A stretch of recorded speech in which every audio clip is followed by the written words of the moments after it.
Okay, Wonderful. Rubén, now Thank you you can go. very much, Katie. And I was thinking of sharing the screen for to present the website or website.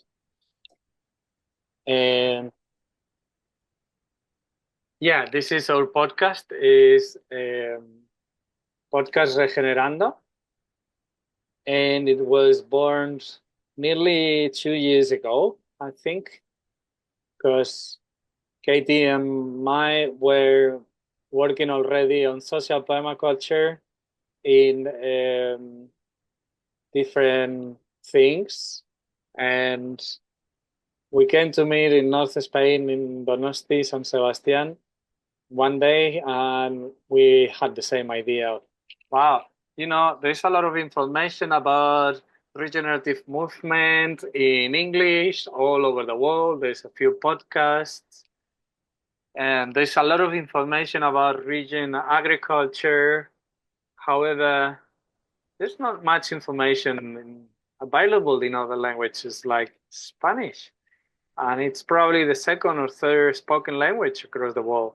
So why not bridging the gap and go on for first time on, you know, creating a podcast so we can interview people across the world, Spanish speaking from Latin America, and get to know each other. We can learn on the way and have fun. So we created this website with the support of a few interns, expert on marketing and design. So here you can have a look to the website. It's run by Katie's NGO, which has a base in Canary Islands. It's Luna Red Cultural. You will hear more about it next week in the Convergence if you will. Yeah, we've been interviewing a few people. Last year we had, I think it was 10, 12 interviews. We were presenting, releasing every 2 weeks. We are available in LinkedIn. We want to start a newsletters. Here we have, let's see, the description about regenerative movement in Spanish as well. And the episodes are available in Spotify. And so this is season 1.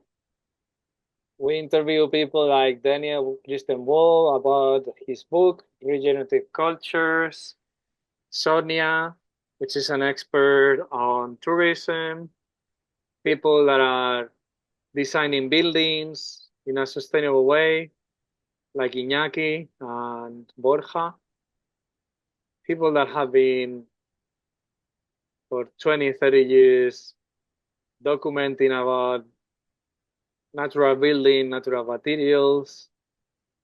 Now we have Ronald Sistek from Chile with a focus on regenerative organizations and companies.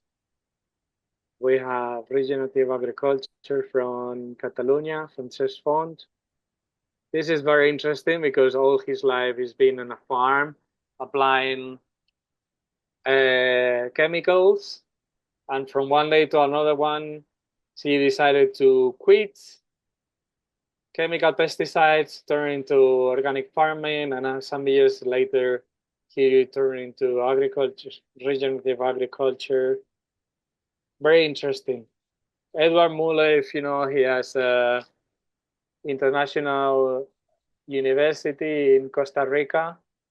It's the first regenerative education across the world and 100% online for already 30 years.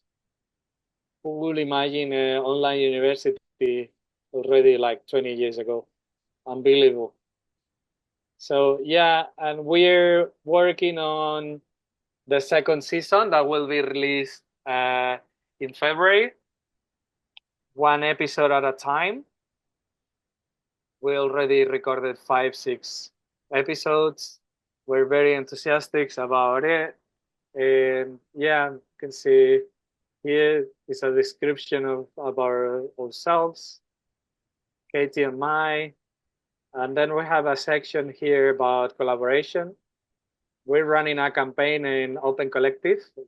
It's a crowdfunding campaign where we ask people for support to buy some materials like the audio and video editing platform that we pay every month. Also, yeah, there's a few things there. We're doing this in a volunteer base. We also tried to apply for funding to the Ministry of Culture in Spain, but we didn't succeed. Yeah, um, it's very interesting. We try to interview people for maximum half an hour because nowadays it's very difficult to keep people with attention focused over sound or a conversation for over a few minutes. No, most everybody, especially the new generations that come after us, are all the time in the telephone, right, with the TikTok, passing the videos, 15, 30-second videos, and then to the next all the time. And it can go for hours. So how to capture the attention of people, it's very challenging. We have around 250 followers in LinkedIn and really few people listening to our podcast because we haven't reached out probably far to the networks. Probably some of the episodes have been listened to 100 times. And yeah, we're open for new collaboration, new ideas on how to reach out to more people, how to grow networks, and also to inspire people. That's our mission, to inspire people, bring the voice of regenerative movement across all the countries, and have fun and enjoy the way. This is a very nice and learning process for me also because I'm focused on biology. That's my studies are focused on biology and permaculture, not about marketing and making videos and interviewing people. But hey, here we are learning and teaching others. Yeah, so I don't know what else to say. You're very welcome to ask questions. Let me know if you like it. See, I Could stopped you sharing the maybe stop screen. sharing? Yes. Have you tried any European fundings for regarding education? Um, we thought about, that's a good question. We thought about Erasmus Plus funding. However, we didn't have the energy yet because both of us have a few projects. I have a full-time job and this is on the side. Yeah, it's not easy, those things to So, fill it out, exactly. you know, writing an application, it just takes hours. Yeah. And how do you choose the speakers? Do you reach out to people or do you have some like I would love to come and speak with you type of thing? How does that work? We use the network. Every time we interview someone, we also ask for advice, who to interview, and especially Daniel, that has been in the topic for many years. He gave us a long list of people that would be interested to interview. We're also in a WhatsApp group with a Latin American community of regenerative practitioners, and there's a list of 100 women. But yeah, we don't have capacity to interview one person per week. We just do once every 2-3 weeks, and because there's a lot of work to do after that behind the scene. We are flowing slow, uh, flowing natural rhythm. We cannot grow, so we go slow and then see how it goes. Yeah, Alexi has a question or Hello, comment. thank you. Yeah, it's more of a question. So I was wondering if you're trying to reach out to people and to get more speakers or even just make contact, right? Because making contact is very important in order to reach out to other people. Have you ever considered just to go like make a live event somewhere, like really meet face to face with people also? That's amazing. I mean, it's an idea that we thought about last year, and that might be a chance to do it at the university, for example, in my home university. In, but that requires a few months of preparation, I believe. And then I'm in North Spain, and Katie, it's between Canary Islands and Germany, so it's not easy. But I believe we can do it at some point. I mean, if I can continue, is I've also noticed it's difficult to get attention span a lot, and what I've noticed, especially in my area in Finland, is people respond better to face-to-face interactions a lot more nowadays. At least it's easier to get like even if you're odd a bit. I mean, I guess I'm odd. I attract people, and then I can little bit like I have some pictures, and then you can end up starting discussion and so on because. Otherwise, people are more and more busy. I think you have, it's like even now we are a small group. We used to be so much more. People are just more and more busy, or the energy and so on is slower. So mm, what I'm just saying is that it was the same question about observation about maybe trying something live or maybe just a recording. You could go out there, you could talk and record with a recorder or something. Yeah, definitely. I was thinking that there's so many podcasts that I follow that they interview face to face in a private room, but that means inviting people over home or the studio to record and do conversations. Um, and it will be even more amazing to open the event to the public. I think that's what you mean. But that requires many more resources like making recording the videos, editing, and so on. Spending money on inviting people to come over, pay for the trip and stay, and so on. We don't have that budget. We're actually running on zero budget. Perhaps for the future, if we get a funding, if we can apply for funding, then we can do all of that.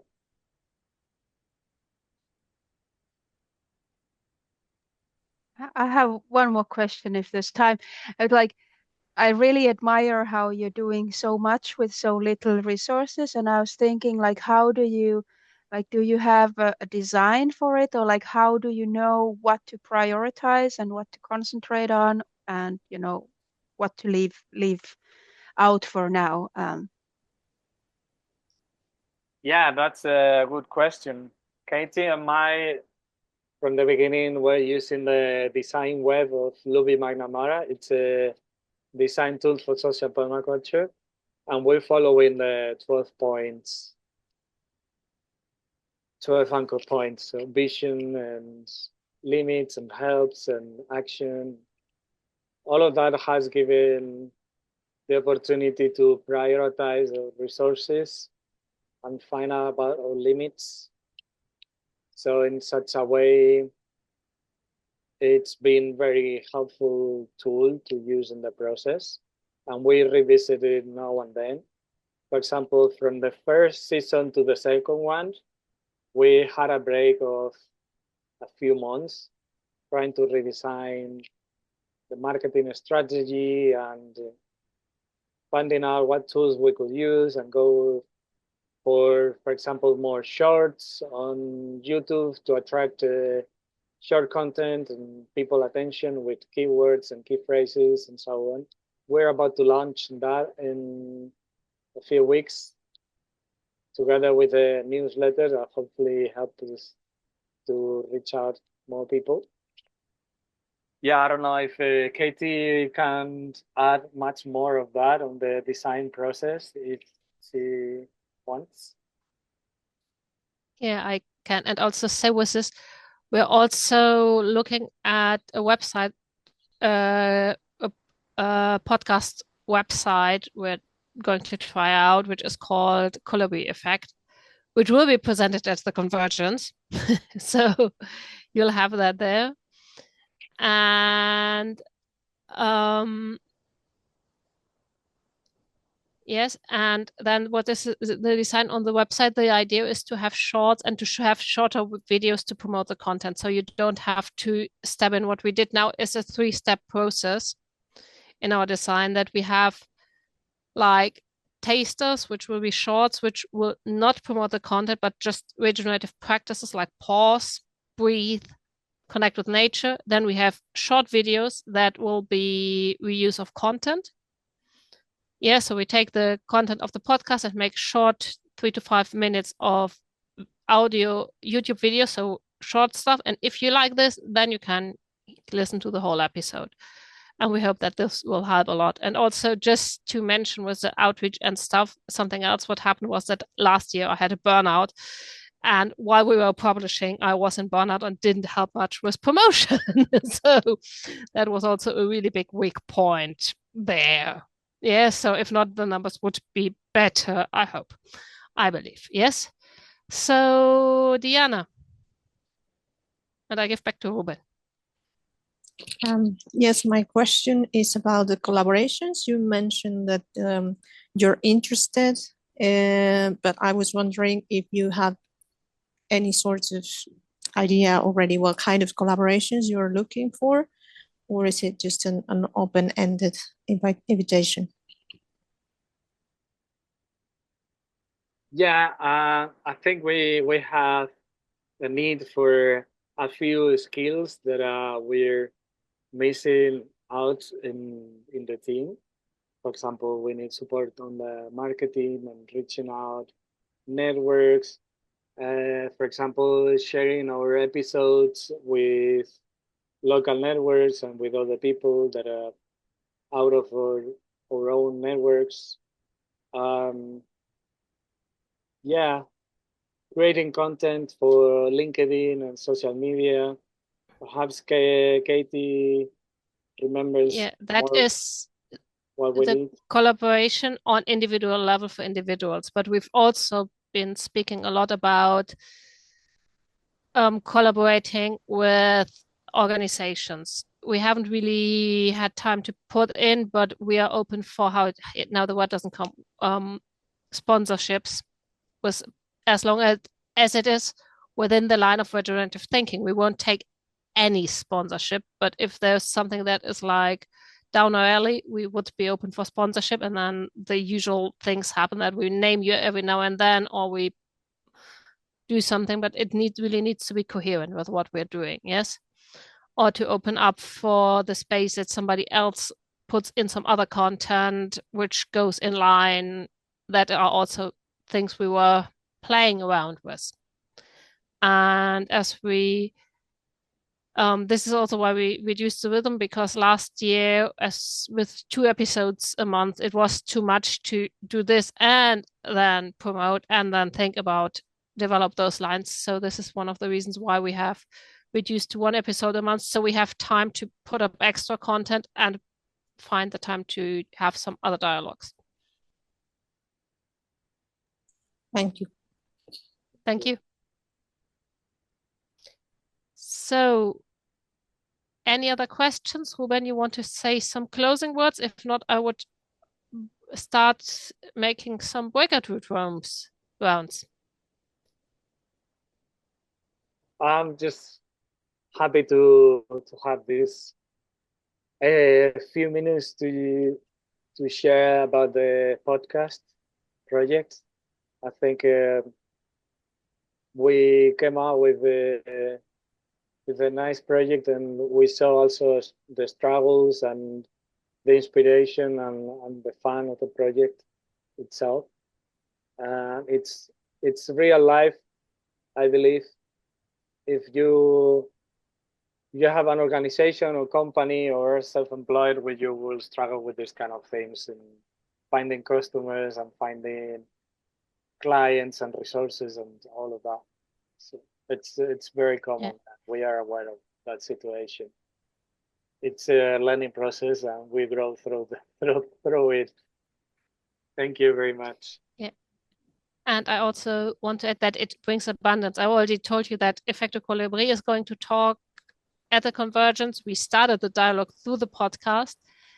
And also the tourism panel during the Convergence is happening because of the podcast, because Sonia Teruel, one of our main contacts for the tourism panel, who co-designed it with me, I got to know her through an interview we did in the podcast. So there's a lot of relationship work going, which is already bringing back abundance on other topics, even if with the podcast there's a lot to develop. And I just wanted to name this too, because this is really beautiful. And yeah, the tourism panel is a really interesting topic, I think we are having there. Okay. Wonderful. Thanks so much. Maybe we should stop the recording, and maybe we can still ask